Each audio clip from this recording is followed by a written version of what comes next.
go back to like X and then like find out directions at like station Y to then go to B again, you know? Nope.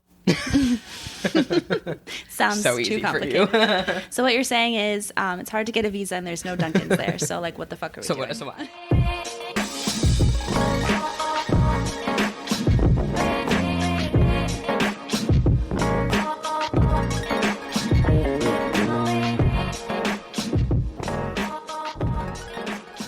Alrighty, hi.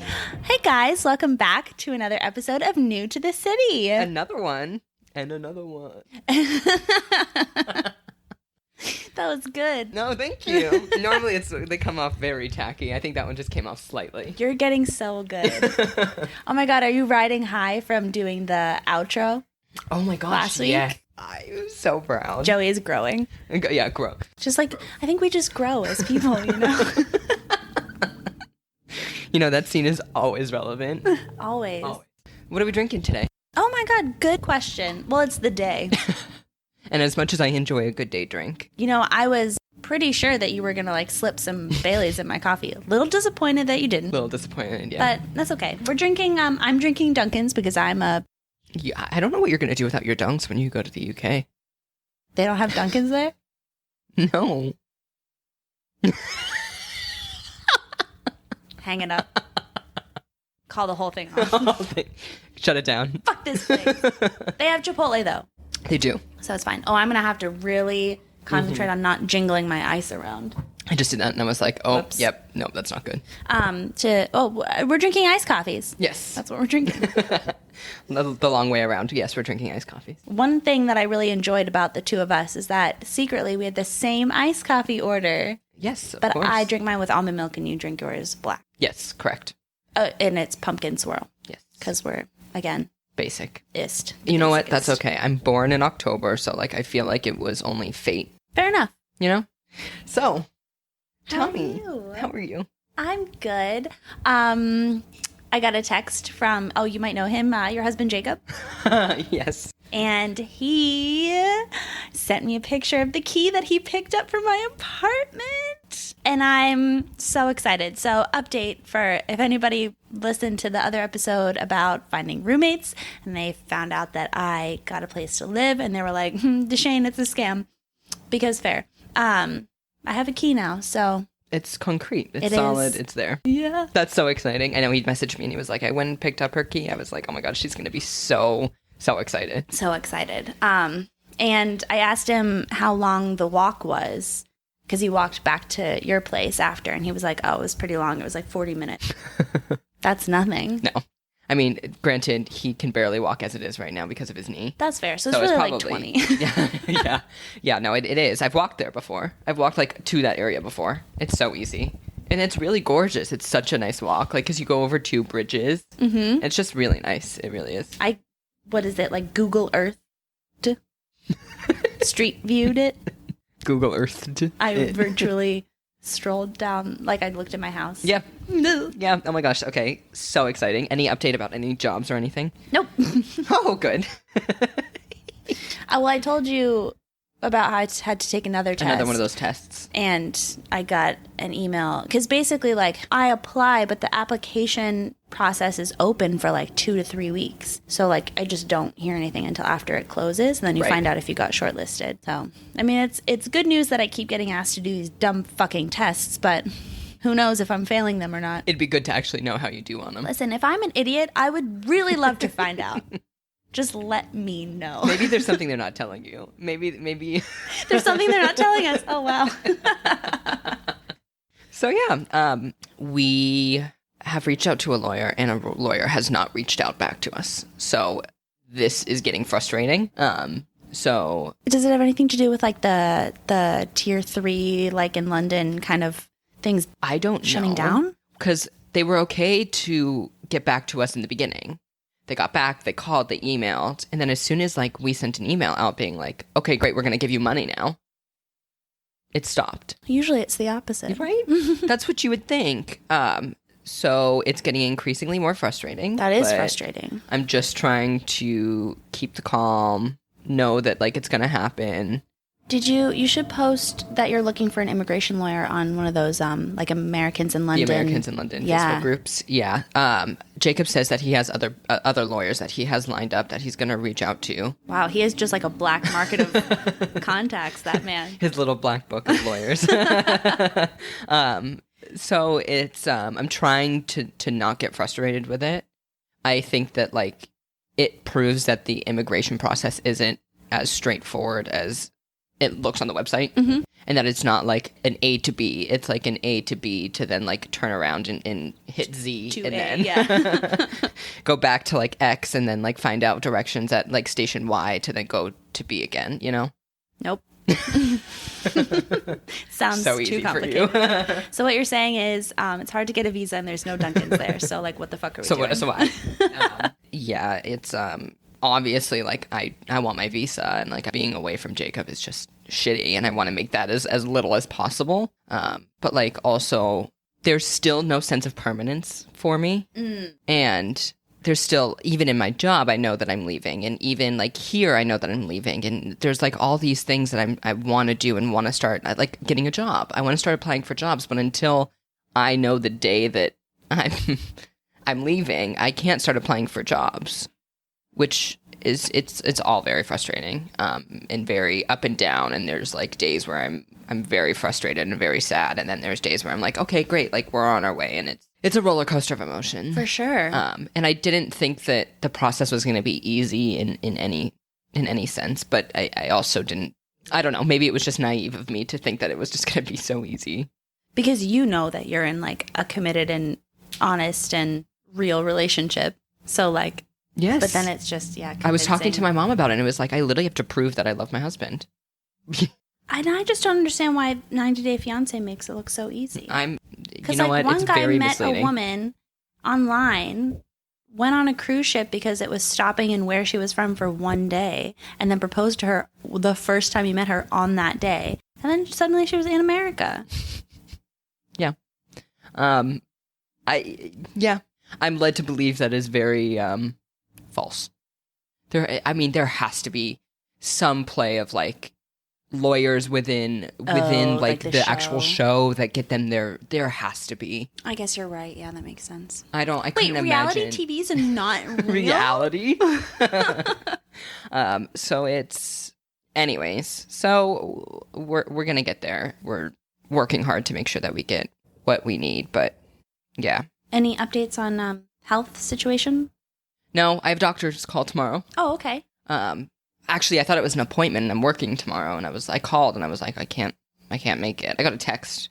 So I called, and they were like, oh, it's just a phone appointment. And I was like, I don't know whether that's a really good thing, or I don't know. It's a good thing. I feel like if it was something really serious, they would call me, and they'd be like, you have to come and see the doctor. But for them just to like be able to call, I think that's a good sign. Good news? Yeah, I think so. I hope so. Yeah.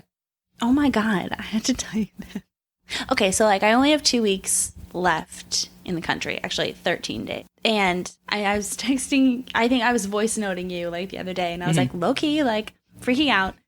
There's not enough time. Like I'm stressing majorly. Trying to see people, trying to like get everything in order, like trying to figure out if I need to renew my driver's license because it expires on my birthday and I'm not going to be here for my birthday. Right. Just like a bunch of random shit that like I shouldn't have to think about, but I do. Right. Which is my life now. Also like checking the coronavirus policies and like quarantine because it keeps changing. So like trying to stay up with that, trying to make sure that my flight hasn't been canceled because that keeps happening to people.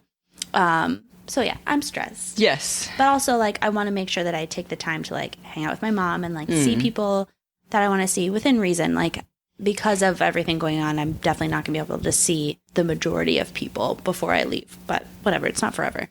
But yeah, so my very first boyfriend, like ever, like my high school boyfriend. Okay, yeah. He came into town because it's Christmas. So he's like around. So we're going to go like hang out next week. Do you guys like still talk, or is it like an every so often like reach out like? So like he has an Instagram, but you know like straight boys on Instagram, like they don't go like it's like a picture of like a truck and then like a picture of a tree and like that's their whole Instagram. Yeah. So like he's not really on social media, I would say. He like doesn't have a Facebook. He's a very private person.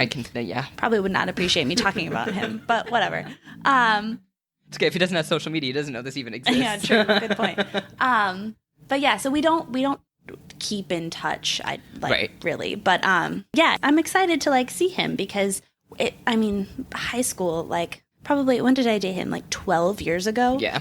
And so much has happened since It'll be cool then. to like catch up and see how your lives have evolved in the last 12 years. Yeah. That'll be really cool. It's just so nice. It's like a nice little like a time capsule in a human being. Like somebody that I used to know when I was like but a teenager, like dreaming of being a professional dancer and seeing the world. And like he had dreams too, and then look at him, he's like doing them. So I'm very excited to see him. I think it's gonna be really fun, and also gonna make me feel like I'm in 2008, which is just wild. Well, that's in itself is a full journey. Full journey. Except this time I can drink, so that'll be good. So even better. Yeah. Do you like what I'm wearing? I love it. Little coup jumpsuit. Yes, it's very exciting that you're wearing things that you made is just so cool to me. Yeah. And it looks cute. How long did it take you to make? About a day and a half. Oh, that's not bad. Yeah. What's that pocket for? It's a pocket. Oh, it's to the top of the pocket. Yes. Got it. Well, okay, so technically it's supposed to be a belt loop. I was wondering if that's what it was. But I didn't want a belt. But I like the shape of the pocket. I think it's really cool anyway, so I just kept it. So, like, if you're wearing that and your mom's like, hey, Joey, like, take the trash out. Are you like, no? Or, like, what if somebody tries to tip you? At this point, I'll take anything.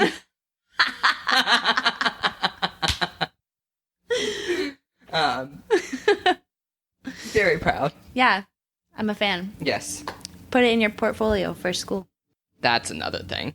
I was like sitting down looking at the requirements for it, and it's just like completely different. And like even like the language that they use, like for like entrance requirements, like tests and like education level, like beforehand, it's all so different. Yes. I told Jacob that I had to sit down with him and figure it out. And I was like, if I was just by myself, like if I didn't have Jacob and I had to sit down and figure that out, the amount of like stress and the amount of like having to sit down and do further research with what any of this stuff is. Yeah, just the terms. It would, I mean, it's crazy how different it is. And it's, gosh, maybe it's just something about me. No, because I have to fill out the education section when I apply for jobs. And I used to just like guess because there's like 18 different options. And I was like, I have zero idea. And I have just like an arts degree. Like it's nothing. Like, I'm so sorry. I'm glad that you have Jacob to like help you. I am too, trust me. Okay, so I think this week's topic is an interesting one that we've kind of landed upon. I had to do some research for this one. I think a clarification that like I want to make is like there's reasons not to move for sure, but there's also reasons not to move like right this second. Right. Like just because you want to move and it may be not right for you in this moment doesn't mean that it can never happen. And I think the main one for sure that you should kind of stop and think about before you make such a big decision is moving solely for one person. Oh, because yes. I think a lot of people fall into that trap really easily.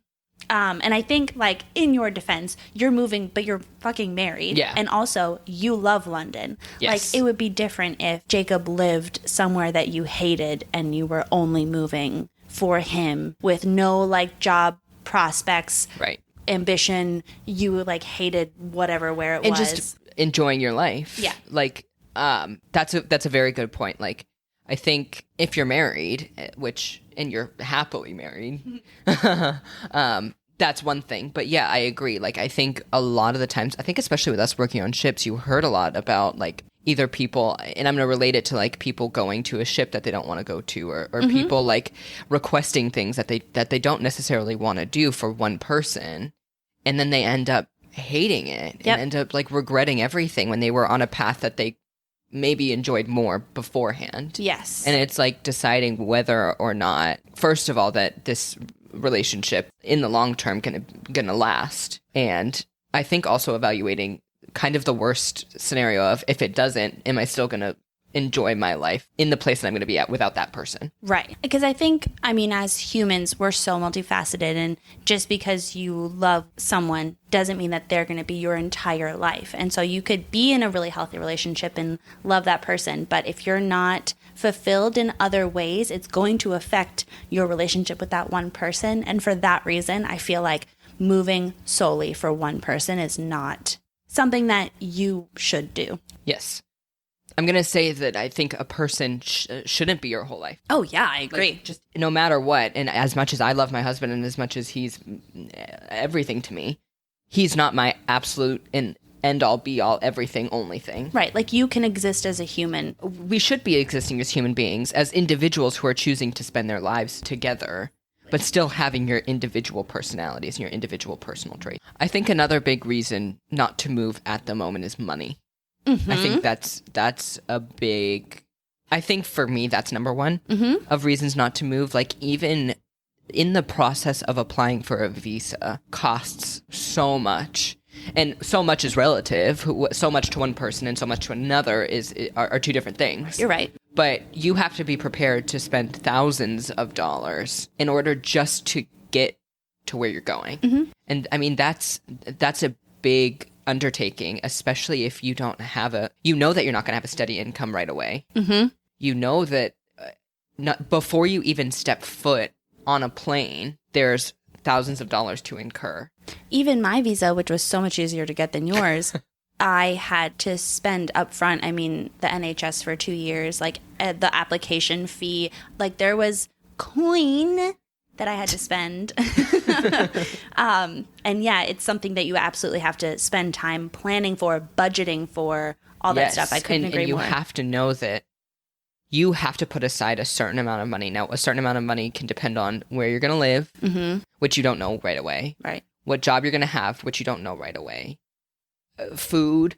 Yeah. Like that all costs money. And a flight, we know flight prices. Like it's insane. You need a nest egg. Yeah, exactly. You need to have something that you know that even if you don't have a job for a month or 2 months, that you at least will have a roof over your head and food to eat. And if you don't, maybe taking the time to either build that up or to wait until you have a steady income or a job or even an opportunity. Let's say you hit the jackpot, like literally. That's my plan. Oh, gosh.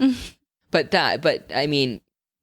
making sure that you have something to rely on and making sure that you have something that you can put aside to know that you'll be okay, even if you don't get a job right away. Yep. Another reason, I think especially now, it's more prevalent in the world, but if you are worried about a family member's illness or like somebody getting sick and you not being able to be there right away for them, I know like a lot of people when we were stuck on the ship, their biggest concern, and mine as well, was that one of our loved ones was going to get ill or die and we wouldn't be able to be there. To make it. Yeah, so I think that's... If you have somebody in your life who is maybe like high risk or, elderly. Especially now because, flights get canceled a lot. There's quarantine issues when you go to a new place. And I think right now, if that's a concern, probably not the best time to think about moving. Yeah. I was working on ships when my grandfather died. It was my first contract and I was on board for 2 weeks. Oh. And I remember calling my mom and her being like, I don't think it's right for you to come home. I think you just started your job. I think you're in a good place. And I was. And I had to come to the decision of not going home for it. And that's, that was a hard decision in itself. And like, I don't regret that decision whatsoever. I think that was the right decision to make. But having to make that decision was difficult in itself. And I think that, like we said, especially now with quarantine and not knowing if you're going to be able to get the flight or even not being able to make it home in time, those are all such valid concerns and such, I think, a thing for you to think about before you move. Another reason is if you are A, running away from a problem, or B, thinking that if you move, it will fix all of your existing problems. I think the term like starting fresh and starting new, it can be like a little bit misleading because like if you have like a lot of debt. A little bit. If you have a lot of debt, that shit follows you no matter where you go. Exactly. Like if you. I think it depends on the issue, and I think it depends on the problem. Like I think if you're in a small town and you feel like you're trapped, or you feel like there's not enough, you've kind of extended all the possibilities that you have, and you've gone through everything, and you're ready to kind of take on a bigger place. Great. But I think if you're like you said, trying to run away from something, I think that like if you're leaving for anything negative, you're going to bring that with you no matter what. Right. Like I think it's not just going to be like, I'm leaving, I'm getting out of here, and you're going to walk into a new city and everything's going to change. Right. You're still going to carry around all the emotional baggage with that. You have to deal with some of that stuff before you leave. You have to be ready to leave. And if you're not ready to leave, it's not going to be the experience you want. Yeah. Yeah, I agree with you. Also, and kind of like piggybacking off of that, if you are not open to other ways of life or other kinds of opinions or other kinds of people, moving probably not for you. No, which I don't think in that capacity that person would want to move. You know what I'm saying? Yes, but also like what if they are married to somebody and have to move, you know? Yeah. It's just something to... Fair enough. Or like there's like a choice of options where they're going to move to. But if you're very conservative and you're moving to like, I don't know, New York. Yeah. Just kind of thinking about the demographic of where it is that you're trying to move to, I think is important, because nobody wants to be the asshole coming into town being like, well, why don't you guys talk like me? Or why don't you get coffee like me? Or any of the other fears that we had in our life. I think when we came upon this subject of reasons not to move, I think in my mind it also was like things to think about before you move. And I think do your research. Mm-hmm. Do your research about what the culture is like. Do your research about like what the arts are like if you're into that. Do your research on what the food is like. And those will all kind of culminate into a yes or a no if you're going to fit in with that place. Yeah. I think you have to very much, you can't just out of the blue go and on a map and go, I'm going to move here, because you're going to arrive and all of these things are going to be so brand new, and maybe just by happenstance everything will work out for you. But doing your research into knowing before you actually decide to move. For me, I think it's hard to think about reasons not to move, because I was just like, I think I'm so ready to go. I when I first came upon the idea of Jacob and I settling down and I think us talking about going to London, I was like sold. I'm never the kind of person to be apprehensive about leaving everything behind. I agree, but also I think there's such power in being your own devil's advocate. Like, talking about this has reaffirmed me that, like, yes, I want to move, and I want to move for the right reasons. Right. Because, I mean, sometimes you could be afraid that you're like, well, am I running away from something? But if you do the, like, inner work and you're like, no, bitch, like, this is for me. Yeah. Then it just, again, there's no harm in being your own devil's advocate. No, I agree with that.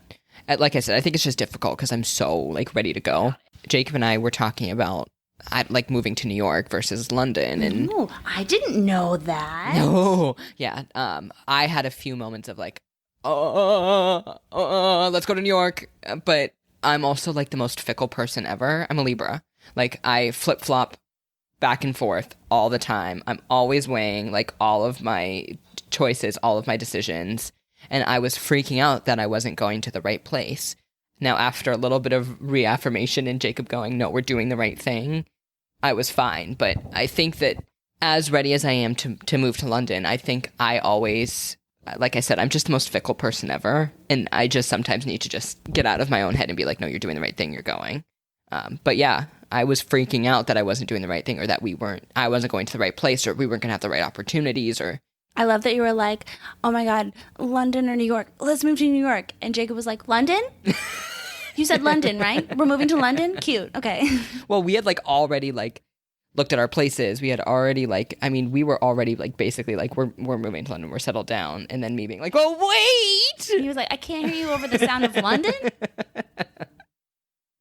But I think it's hard for me to think of reasons not to move, because I'm to work on ships, you have to have a certain I think, personality. You know that more than anybody else, of like knowing that like you being on ships involves a certain amount of personality traits that go along with it. And I think the vast, overwhelming majority of people on ships, and this might be like a shitty thing to say, but I don't care. If you have a different opinion, start your own fucking podcast and don't talk to me about it. But I think the overwhelming majority of people who spend a long time on ships are running away from something, because being transient is a lot less scary than having roots. Yeah. And I think it's easy to get lost in the escapism of ships. well, because it's funny, because like literally 1 month, I mean, literally in a day, you can go from country to country to country. And then 2 months later, you can be across the world in a completely different continent. You can be a whole different person for 4 months. You can. You could make up your entire life. Nobody would fucking know. Also knowing that 99% of those people you will never see again. You can choose never to see those people ever again. Or you can choose to start a podcast with them. God, what a terrible idea that is. But there is a certain personality of people who work on ships, and I think you kind of have to be okay with not being settled down. Yeah. And I think that's kind of the reason why I'm just like, all right, let's move, because I'm okay with that. Right. And when Jacob and I were first together, like we always said that. We always said like we're both those kind of personalities where like we still say it to this day of like, who knows, in 5 years we're gonna be like, I don't know, let's go to New Zealand, you know? Oh my God, can I come? New to the City Part 2. New to the City. That'll be our movie sequel. Way better than Sex in the City too. Oh my God. Yeah, we'll keep being new everywhere we go, as long as we're together. Yeah. You, me, and Jacob.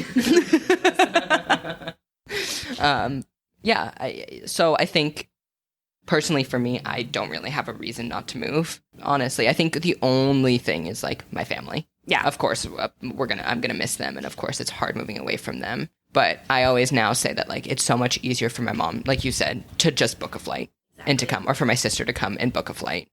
It'll be no issue for her to. Well, I mean, besides her job and besides coronavirus, but it's way easier. For sure. Okay, you guys, thank you so much for listening. If you like this episode, please make sure you rate us 5 stars, give us a follow or subscribe wherever you're listening to this podcast so that you don't miss any new episodes coming out. We come out with a new episode every single Tuesday. Every single Tuesday. Every single one. Every so single far. one. Also, make sure that you follow us on all of our social media. Joey, what's our Twitter? Our Twitter is New to the City. Make sure that you spell city, CiTea. Important. Very important. We also have an Instagram page, a YouTube page, and a Facebook page, and that is all New to the City Podcast. Again, that's CiTea. Also, if you have any questions, comments, if you want to tell us how great we are, or that you want to be a guest on our podcast, because we've gotten some of those. Hey. Make sure that you email us at newtothecitypodcast@gmail.com. Again, that is CI what? A TEA. That's it. All right, you guys, thank you so much for listening, and we'll catch you next time. Yeah. Bye.